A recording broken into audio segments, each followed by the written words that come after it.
방학이 왜 이렇게 일찍 끝나는지 모르겠다는 표정들입니다. 아직 개학을 준비하지 않았는데 벌써 방학이 끝나면 어찌하면 좋으냐, 이런 표정인데요. 원조라는 단어와 함께 할머니의 사진이 들어가 있는 음식점 간판을 보셨을 것입니다. 그런 간판을 보면 왠지 맛집일 것이라는 생각이 듭니다. 원조라는 단어를 쓰는 이유가 뭐죠?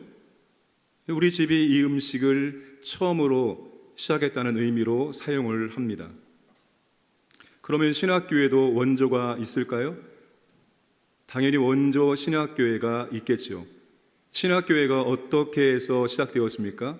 마가의 다락방에 120명의 성도들이 모여서 온전히 기도에 힘쓸 때, 오순절 날이 되었을 때 성령님이 강림하심으로 드디어 신학교회가 시작하게 되었습니다.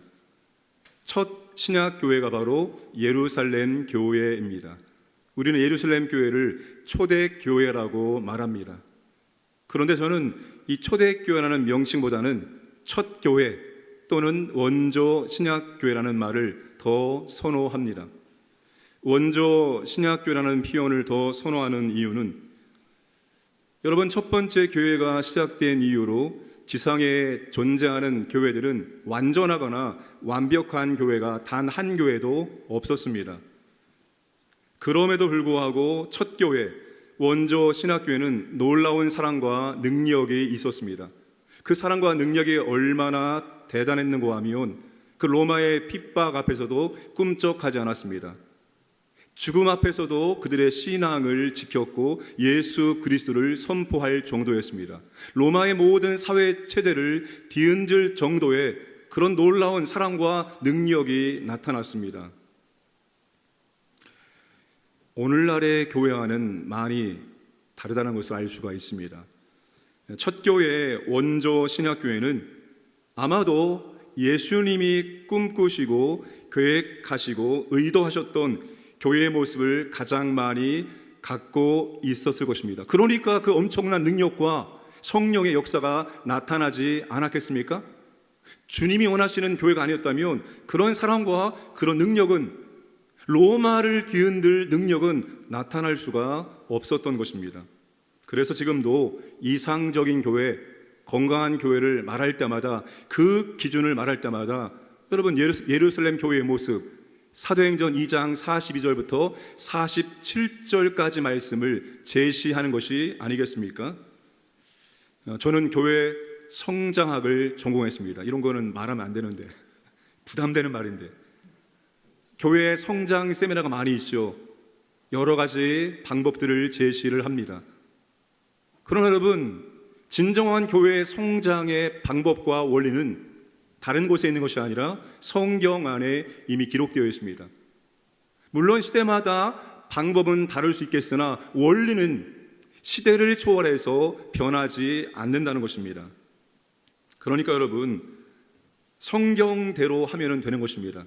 원조 신학교회 성도들이 어떻게 신앙생활과 교회 생활을 했는지 우리가 보고 배우고 그대로 따라하면 우리 가운데도 그 사랑의 능력과 성령의 역사가 나타날 수 있다는 것입니다. 사도행전은 유일하게 유대인이 아닌 이방인 누가에서 기록되었습니다. 그러니까 더 객관적일 수 있는 것입니다.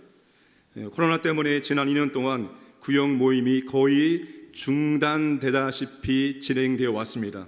오늘 말씀을 통해서 모든 구역 식구들이 네 가지에 집중하고 네 가지에 다시 헌신하는 도전과 모험과 은혜가 뒤따르기를 주님의 이름으로 축복합니다.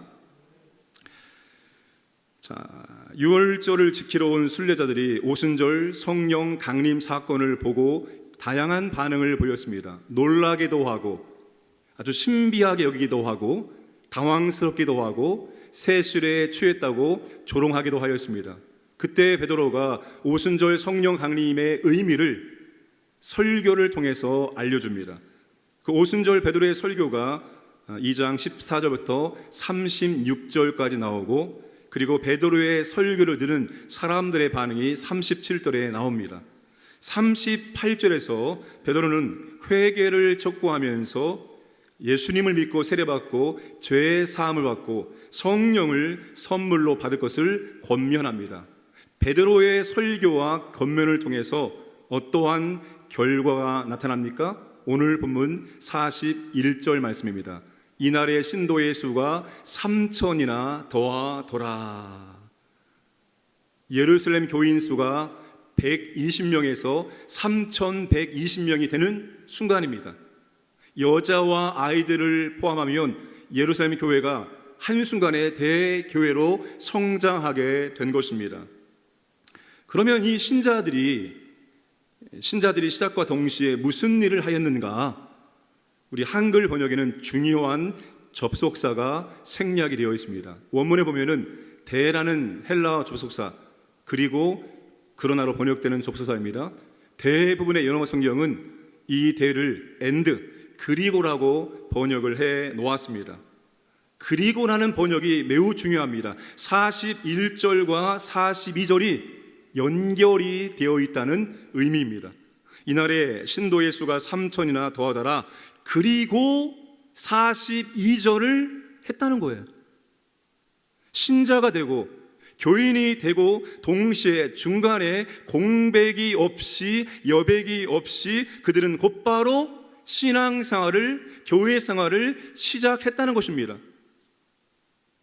일단 신자로 접수하고 일단 교인으로 등록하고 교회 생활과 신앙생활은 차차로 해 나가겠습니다 라고 말씀하시는 분들이 계십니다.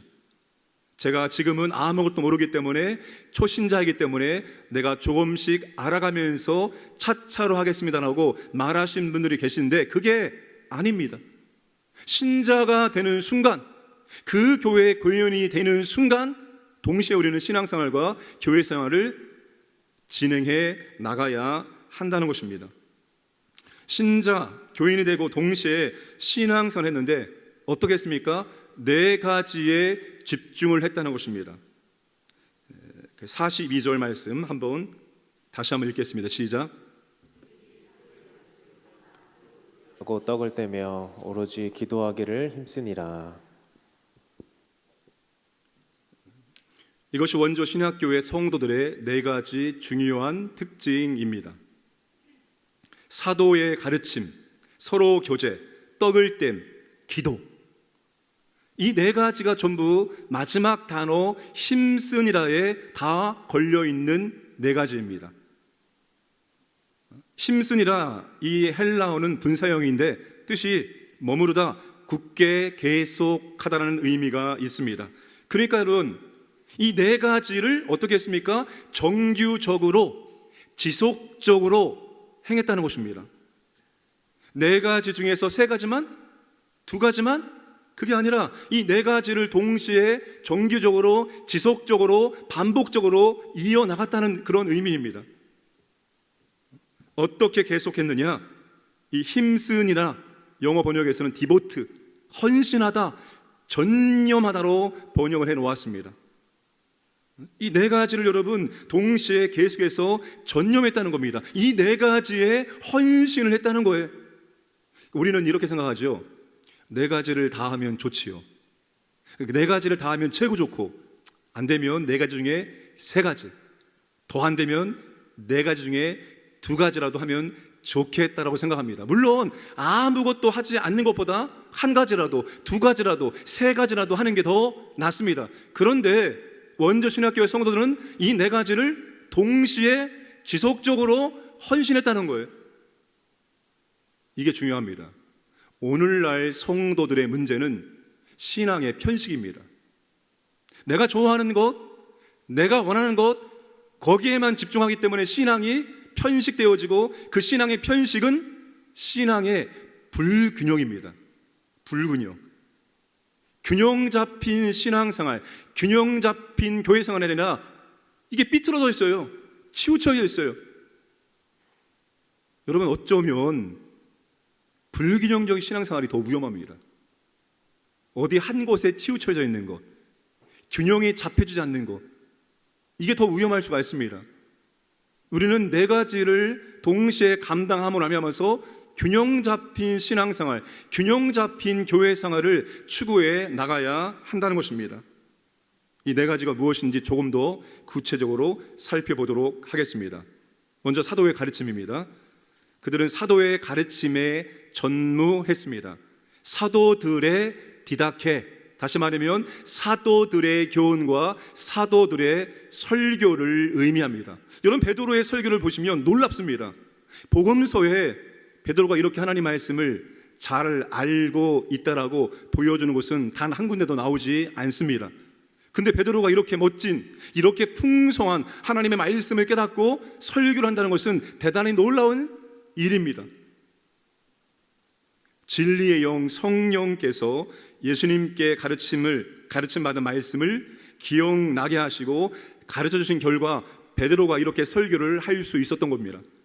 사도들은 예수님께서 가르쳐 주셨던 말씀을 신자들에게 다시 가르쳐 주었던 것입니다. 그리고 신자들은 사도들의 가르침을 듣고 연구하고 배우는데 전념했다는 거예요. 이거를 온 교회가 가르침을 받았다는 것입니다. 말씀에 은사가 있거나 말씀을 가르치거나 말씀에 관심이 있는 분들만 사도의 가르침 받은 것이 아니라 온 교회의 성도들이 사도의 가르침을 받는데 헌신, 집중했다는 것입니다. 예루살렘 교회만 그런 것이 아니라 사도행전에 언급된 신약 교회들은 모두 다 말씀을 배우는 일들에 전념을 했던 것입니다. 하나씩 한번 찾아서 읽어보겠습니다. 사도행전 11장 26절입니다. 만남에 안디옥에 데리고 와서 둘이 교회에 1년간 모여 있어 큰 무리를 가르쳤고, 아멘. 큰 무리를 가르쳤다는 겁니다. 말씀을 가르쳤다는 거. 안디옥 교회죠. 사도행전 15장 35절입니다. 바울과 바나바는 안디옥에서 유하며 수단 다른 사람들과 함께 주의 말씀을 가르치며 전파하니라. 사도행전 18장 11절입니다. 1년 6개월 머물며 그들 가운데서 하나님의 말씀을 가르치니라. 고린도 교회입니다. 사도행전 20장 20절입니다. 유익한 것은 무엇이든지 공중 앞에서나 각 집에서나 거리낌이 없이 여러분에게 전하여 가르치고. 에베소 교회입니다. 사도행전에 등장하는 신약 교회들은 전부 다 하나님 말씀을 배우는데 집중을 했다는 것을 우리에게 보여주고 있습니다. 오늘날 적용하면 목사님의 설교를 잘 듣고 배우는 것이고, 교회 안에서 가르치는 성경 공부에 열심히 참여해서 배우는 것을 의미합니다. 성도는 말씀과 분리될 수가 없습니다. 말씀을 계속해서 배워 나가야 되는 겁니다. 누굴 믿어야 되는지, 누굴 믿어야 되는지, 왜 믿어야 되는지, 무엇을 믿어야 되는지, 어떻게 믿어야 되는지, 어떻게 살아가야 되는지 말씀을 통해서 계속적으로 배워 나가야 한다는 것입니다. 배우지 않으면 모르고 덮어놓고 믿을 수가 없는 일입니다. 한국 교회는 그냥 주일 성수 열심히 하고 11조원금 잘 드리면 직분을 줍니다. 그렇죠? 조금 열심히 하면 직분 다 받을 수 있어요. 그러니까 직분을 주니까 직분을 받는데 그 직분에 걸맞는 하나님의 말씀을 알고 있어야 되는데 말씀을 배우지 못했기 때문에, 말씀을 배우는 일에 집중하지 않았기 때문에 모르는 거예요. 근데 여러분, 이제 그 모른다고 말을도 못해요. 그렇잖아요. 차라리 내가 직분 안 받고 성도일 때는 나 몰라요 라고 말하면 좋은데, 편한데, 이 직분 받아놓고 모르면 이것도 모르나? 이런 말을 들으시기 때문에 몰라도 아는 척, 이렇게 할 수밖에 없게 되는 겁니다. 30년을 신앙생활 했는데 단 한 번도 교회에서 성경 공부를 참석하지 않은 성도들이 부지기수입니다. 교회가 작아서 그런 말씀을 가르치는 과정이 없어서 배우지 못하는 경우도 있지만, 우리 교회 같은 경우는 그렇지 않잖아요. 그럼에도 불구하고 10년, 20년 신앙생활에도 한 번도 말씀을 배운 적이 없는 분들이 많습니다. 여성분들보다는 남성분들 가운데 많습니다. 여러분, 한국 교회가 왜 이렇게 약해지게 되었을까요? 여러 가지 원인이 있습니다. 근데 저는 단연코 한국교회가 이렇게 약해진 원인 중에 하나는 한국교회가 남성들의 신앙에 대해서 등한시 여겼기 때문입니다. 근데 남성들의 신앙을 그냥 주일 성수만 잘해주는 것만으로 만족한다고 얘기했기 때문입니다. 결국 여러분, 사회를 변화시키는 주체는 여성이 아니라 남성입니다. 남성이 사회 각 분야에서 일하기 때문에 여성보다는 남성이 이 세상을, 이 나라를 바꿀 수 있는 기회와 여건이 더 많은 거예요. 남성이 변화되어질 때 우리나라가 변화될 수 있습니다. 남편들의 믿음이 성장하면 누가 제일 행복할까요? 아내가 제일 행복합니다. 남편의 믿음이 변화되어지고 성장하면 가장 가까이에 살고 있는 아내가 가장 행복하게 되어 있습니다. 그래서 여러분, 성경 공부가 낮에도 있어야 되고 밤에도 있어야 됩니다. 왜 밤에 있어야 됩니까? 직장 생활을 하기 때문에 낮에 배우지 못하는 분들에게 저녁에 배울 수 있는 기회를 제공해 주어야 되는 거예요. 저는 가르치고 배우는 일에 관심이 많은 사람입니다. 그래서 이 부분을 놓고 어떻게 하면 좋을지 하나님께 물으면서 기도하고 있습니다. 어떻게 하면 우리 교회 모든 성도님들이 제때에 필요한 말씀을 배울 수 있는지 하나님 은혜를 달라고 기도하면서 준비하고 있습니다. 온 교회가 말씀을 배우는 일에 집중을 해야 하는 것입니다. 첫 교회 성도들은 그렇게 말씀을 배우는 일에 집중했습니다. 시간이 남아 돌아서 그런 게 아닙니다. 시간이 없으면 시간을 만들어내서라도 말씀을 배우는 일에 집중, 헌신을 해야 한다는 것입니다. 왜 배우느냐? 신앙의 지식을 쌓기 위해서 배우는 것이 아니라 배운 말씀대로 살기 위해서 배우는 겁니다. 그들은 말씀을 배웠고 배운 말씀대로 살았던 거예요. 우리도 마찬가지입니다. 말씀을 배우는 이유는 말씀대로 살기 위함입니다. 말씀을 실천하기 위함입니다. 주일날 설교를 드시면 그 중에 한 가지라도 내가 주중에 실천할 수 있는 것을 발견해야 됩니다. 그리고 그 말씀대로 우리가 실천하는 삶을 살아가야 되는 거예요. 말씀을 실천했기 때문에 변화되는 것이 아니라 말씀을 실천해 보려고 애쓸 때 우리가 변화되어지는 거예요. 말씀을 배우고 그 말씀대로 살려고 애쓰지 않으면 우리의 변화는 따르지 않아요. 그 말씀대로 살아보려고 실천해 보려고 기도하게 되어지고 애쓰게 되어지는 과정 가운데서 하나님의 은혜를 경험하고 도우심을 경험하고 우리가 변화될 수 있습니다. 열심히 배우시고 열심히 말씀대로 살아나심으로 더욱더 변화되기를 주님의 이름으로 축복합니다. 두 번째는 서로 교제하는 일입니다. 코이노니아, 참여, 나누어줌, 교제라는 의미가 있습니다. 이 단어는 보통 결혼으로 인해 발생하는 상호관계 유형을 묘사할 때 사용을 합니다. 그러니까 인격적이고 상호의존적인 관계의 교제를 뜻하는 거예요. 그냥 우리가 인사하는 정도, 그냥 이야기하는 정도를 말하는 것이 아니라 사귐의 교제를 의미하는 겁니다. 여러분, 20년 동안 우리가 함께 교회를 나와서 예배를 드립니다. 그리고 그냥 주일날 볼 때마다 인사만 합니다. 인사만. 여러분, 20년을 30년을 그냥 안녕하세요 인사만 하면은 절대로 그분과 사귐의 교제를 할 수가 없습니다. 인사한다고 해서 교제가 되는 것이 아니기 때문입니다. 여러분, 성도의 교제, 펠로십, 사귐의 교제를 해야 한다는 것입니다.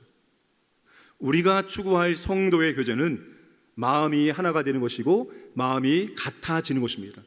굉장히 중요합니다. 이 성도의 교제가 사귐의 교제인데 마음이 하나가 되는 것이고 마음이 같아지는 거예요. 10명이 모여있으면 10명의 마음이 다 다르죠. 마음이 다 떨어져 있습니다. 그 마음이 여러분 다 다른 마음들이 하나가 되어지고 같아지는 것이 성도의 사귐의 교제입니다. 그럼 여러분, 마음이 하나가 되어지고 마음이 같아지기 위해서는 어떻게 하면 될까요? 마음을 열어서 보여주어야 됩니다. 그리고 저 사람의 마음도 내가 보려고 해야 됩니다. 마음을 닫아놓고 내 마음을 고백하지 않고 저 사람의 마음을 알려고 하지 않으면 절대로 우리는 마음이 하나가 되어지는, 마음이 같아지는 그런 교제를 할 수가 없습니다. 마음을 보여주고 마음을 나누어 주어야 되는 것입니다. 우리 구역 모임을 하다 보면은 이거 한 주 어떻게 지내셨어요? 라고 물어보면 꼭 이렇게 말씀하시는 분이 계십니다. 별일 없었어요. 똑같았어요. 늘 똑같아요. 늘 별일 없어요. 그리고 어떤 분들은 조금 더 나아가서 그냥 이런 일이 있었어요. 아주 단순한 사건만 나눕니다. 그럼 여러분 마음이 나눠집니까? 이분의 마음을 알 수 있습니까? 우리가 마음을 나눈다는 것은 제가 지난주 한 주 동안 이런 일이 있었는데 이런 일 때문에 제 마음이 기뻤어요. 제 마음이 슬펐어요. 제 마음이 무너졌어요. 제 마음이 괴로웠어요. 아니, 마음을 보여줘야지. 마음을 알고 격려하든지 유라든지 기도하든지 할 거 아닙니까? 그 마음을 꽁꽁 감추고 마음을 안 보여줘요. 내 마음도 보여주고 싫고 저 사람의 마음도 알려고 하지 않아요. 30년을 만나도 절대로 마음이 같아지거나 하나가 될 수 없습니다. 우리는 마음을 나누는 겁니다. 마음을 보여주는 거예요. 그게 성도의 사귐의 교제입니다. 그리고 우리 성도의 교제는 일상적이에요. 일상적. 딱 그때만, 딱 구역 예배 있는 날, 구역 모임 있는 그날만 딱 만나. 그리고 그날 헤어지면 절대로 연락하지 않는다. 네? 딱 일주일에 한 번만 만나고 그 만남이 끝나면 절대 이제는 연락하지 않습니다. 우리의 교제는 일상적이어야 됩니다. 이 일상적이라는 말이 무엇인가 하면 함께 삶을 살아야 한다는 거예요. 여러분, 우리는 함께 삶을 사는 거예요. 성도는 여러분 각자 삶을 사는 것이 아니라 함께 삶을 사는 겁니다. 그러니까 여러분 꼭 구역 모임 있는 날만 만나고 다른 날은 교제하지 않는 것이 아니라 일상적 삶을 함께 살아가는 것입니다. 삶이 함께 공유가 되어야 되는 것입니다. 여러분, 요즘 얼마나 좋습니까? 이 인터넷 시대 얼마나 좋아요. 한편 하나님께서 우리에게 주신 놀라운 도구입니다. 이 코로나 초기에 성교사님들이 다 한국으로 돌아왔습니다. 그리고 발만 동동 굴렀습니다. 어떻게 하지? 내 교회 내 성도들 발만 동동 굴르고 있다가 그 다음부터 어떻게 했습니까? 인터넷을 활용해서 줌을 통해서 이제 시간과 공간을 초월해서 교제하고 가르치기 시작했습니다. 그리고 지금은 이 코로나 때문에 성교사님들에게 시대와 이 시간과 공간을 초월한 사역이 얼마나 큰 도움이 되는지 모릅니다. 그렇잖아요. 선교지 아프리카 가보시면 너무나 멀리 떨어졌어요. 그 지역 가려면 며칠을 가야 됩니다. 그런데 지금은 너무나 간편해요. 그냥 온라인 상에서 들어와서 얼마든지 자유롭게 교제하고 가르치는 일들이 이루어지게 되었다는 것입니다. 우리도 여러분 이것을 활용할 수 있어야 되는 겁니다. 코로나 때문에 못해요가 아니라 여러분 이런 하나님이 주신 도구들을 우리가 잘 활용해서 일상적인 교제가 이루어질 수 있도록 해야 합니다. 이게 바로 우리가 추구할 성도의 교제인 것입니다. 세 번째, 떡을 땜. 이 떡을 뗀다는 것은 빵을 뗀다, 빵을 쪼갠다는 뜻입니다. 일반적인 빵을 쪼갠다는 의미가 아닙니다. 빵과 쪼개는 것에 정관사가 붙어 있습니다. 그들이 모여서 늘 했던 빵을 쪼개는 행위입니다. 그들이 모여서 했던 것인데 이것은 식사 중에 성찬식을 했다는 의미입니다. 이것이 어디에서 이루어졌습니까? 자, 46절 말씀 함께 읽겠습니다. 그래서 떡을 떼며 기쁨과 순전한 마음으로 음식을 먹고. 집에서 떡을 떼며 기쁨과 순전한 마음으로 음식을 먹고, 집에서 떡을 떼며 음식을 함께 먹었다는 것입니다. 이것이 가정에서 이루어졌다는 것입니다. 가정에 모여서 식사하면서 자연스럽게 성찬식이 이루어진 것입니다. 예수님의 최후의 만찬을 기억하면서 자연스럽게 가정에 모여서 밥 먹으면서 성찬이 연결이 되었다는 것입니다. 이 떡을 떼면 강조점에 따라서 예배를 강조할 수도 있습니다. 근데 저는 여기에서 가정에 모여 함께 식사했다는 것을 강조하고 싶습니다. 이게 우리 구역 모임의 중요한 성경적 근거가 되기 때문입니다. 자, 원주 신학교회는 가정에서 모였습니다. 가정에서 함께 식사를 했습니다. 그리고 성찬식도 함께 했습니다. 이 오늘날 이것을 어디까지 적용할 수 있을까요? 두 가지는 적용 가능합니다. 집에 모여서 함께 식사하는 것. 옛날에 다 그렇게 했죠. 옛날에 다 그렇게 했습니다. 가정에 모이면 당연히 밥 먹는 거 당연했습니다. 일단 먹고 시작했습니다. 세상에 바빠지면서 우리가 하는 일들이 많아지면서 축소하고 단순하게 하면서 중요한 것들이 하나씩 사라지게 된 거예요. 과거에 우리는 다 그렇게 왔습니다. 그런 추억이, 그런 기억이 다 있습니다. 왜 우리가 가정에 모여서 밥을 함께 먹어야 됩니까? 식구와 손님의 차이가 무엇일까요? 식구라는 표현은 밥식 입구입니다. 식구는 집에서 함께 밥을 먹는 사람이고, 손님은 집에 데려오지 않고 아주 멋있는 곳 나가서 맛있는 음식을 대접합니다. 이게 식구와 손님의 차이입니다. 우리가 가정에 모여서 함께 밥을 먹는 것은 우리가 식구가 되었다는 거예요. 구역 식구라고 말하지 않습니까? 우리가 집에서 모여서 함께 밥을 먹는 영적인 가족이 되었다는 그런 의미입니다. 왜 예수님은 복음서로 보면은 가정에 가서 먹고 마시기를 그렇게도 즐겨 하셨을까요? 가정에 들어가서 밥을 먹는 행위 자체가 우리에게 주는 메시지는 우리는 영적인 가족이 되었다는 메시지를 선포하는 거예요. 그래서 주님은 가정에 들어가서 함께 밥을 먹은 거예요. 우리가 가족이 되었다는 메시지를 전하기 위해서입니다. 말하지 않아도 가정에 가서 함께 밥은 먹는 행위 자체가 우리가 가족이 되었다는 것을 선포하는 것입니다.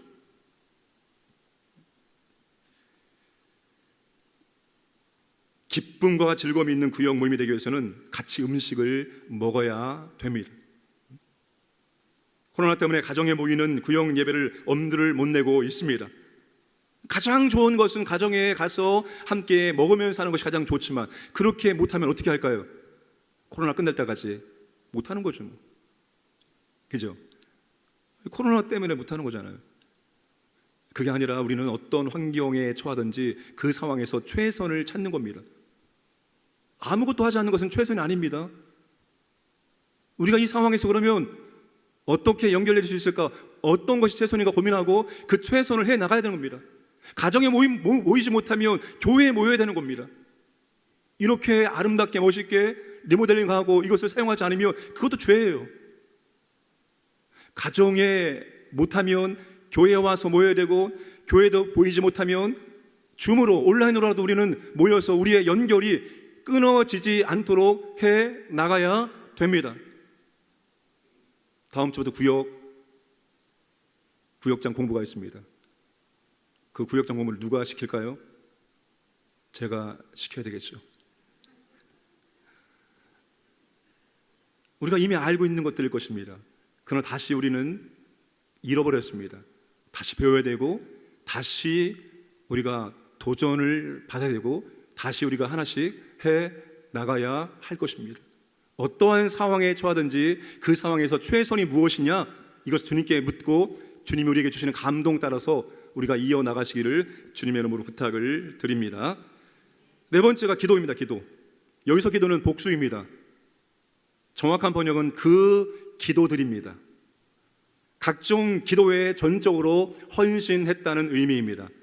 개인 기도는 물론이고 모두가 알고 있는 함께하는 기도에 그들은 집중하고 헌신을 했던 것입니다. 중요한 건데, 교회의 크기와 상관없이 기도 생활에는 변화가 없었다는 겁니다. 더 나아가 그들은 교회가 성장해 나가면서 기도도 증가했다는 것입니다. 성도의 수가 늘었기 때문에 자연스럽게 성도의 기도도 증가해야 되는 겁니다. 이 당연한 원리죠. 120명이 모일 때와 3,120명이 모일 때 그들의 기도는 달라져야 됩니다. 당연히 3,120명이 모일 때 기도가 더 증가해야 되는 거예요. 여러분, 교회나 성장할수록 기도하는 성도들이 증가하고 많아져야 되는 것이 정상입니다. 신앙생활은 많은 부분이 영적인 영역입니다. 하나님의 임재와 역사와 능력이 나타나야 하는 거예요. 악한 영들, 방해하는 영들과 우리가 싸워야 하는 것입니다. 모든 사역 하나님의 은혜가 임해야 되는 것입니다.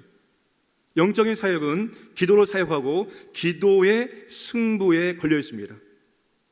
이게 우리가 신앙생활이 영적인 일들입니다. 이 영적인 일들은 우리의 지혜로, 우리의 경험으로 하는 게 아니에요. 하나님의 도우심과 임재하심과 성령 역사하심 나타나야 되는데, 그게 뭘 통해서? 우리의 기도를 통해서 나타나게 된다는 것입니다. 구역을 기도로 운영을 하셔야 됩니다. 기도하지 않는 것은 내가 하려고 하는 것입니다.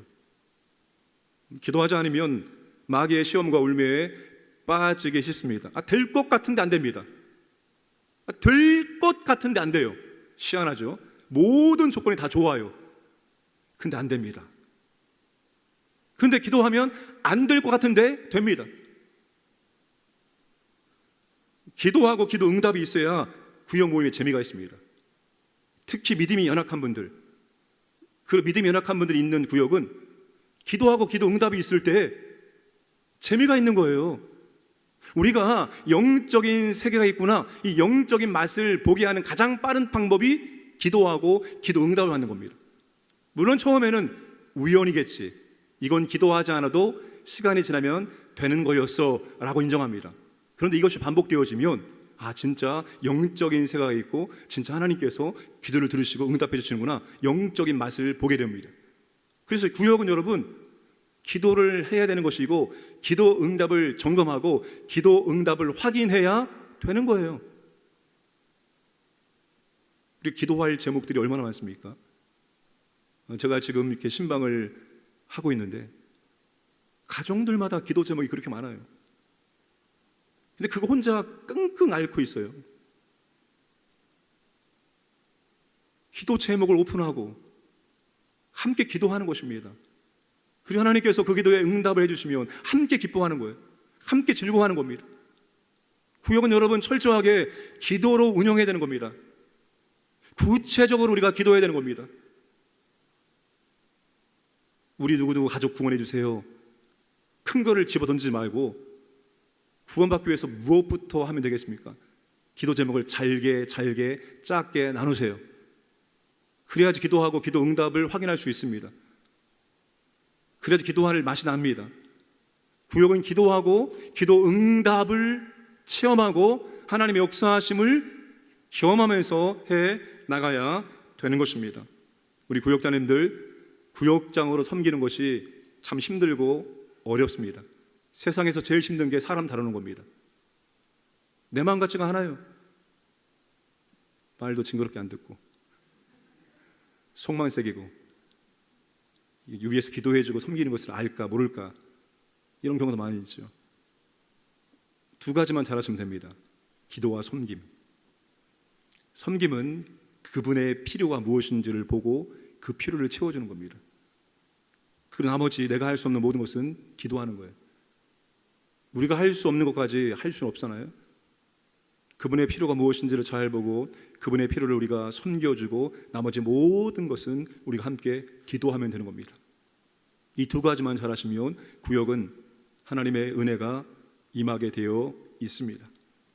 말씀을 정리하겠습니다. 그들이 네 가지를 함께 했다는 것입니다. 개인적인 신앙생활이 아니라 공동체적인 신앙생활을 했다는 것입니다. 여러분, 하나님은 신앙생활을 교회 안에서 하도록 설계하셨습니다. 그래서 하나님께서 교회를 만들어 주신 거예요. 신앙생활은 절대로 혼자 할 수 없어요. 혼자 신앙생활 하시는 분들은 절대로 건강한 믿음의 사람으로 성장할 수가 없습니다. 이게 하나님의 원리입니다.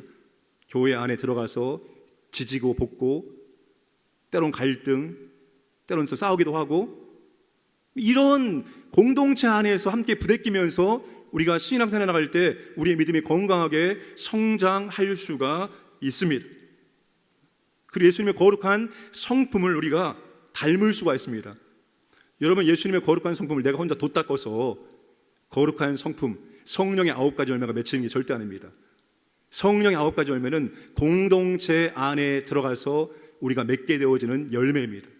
그러니까 나 혼자 잘할 수 있습니다, 나 혼자 할 거예요, 이런 분들은 절대로 믿음이 바르게 균형 잡히게 성장할 수 없고 예수님의 거룩한 성품으로 변화될 수 없는 것입니다. 신앙생활은 공동체 안에서 함께 할 때만이 가능합니다.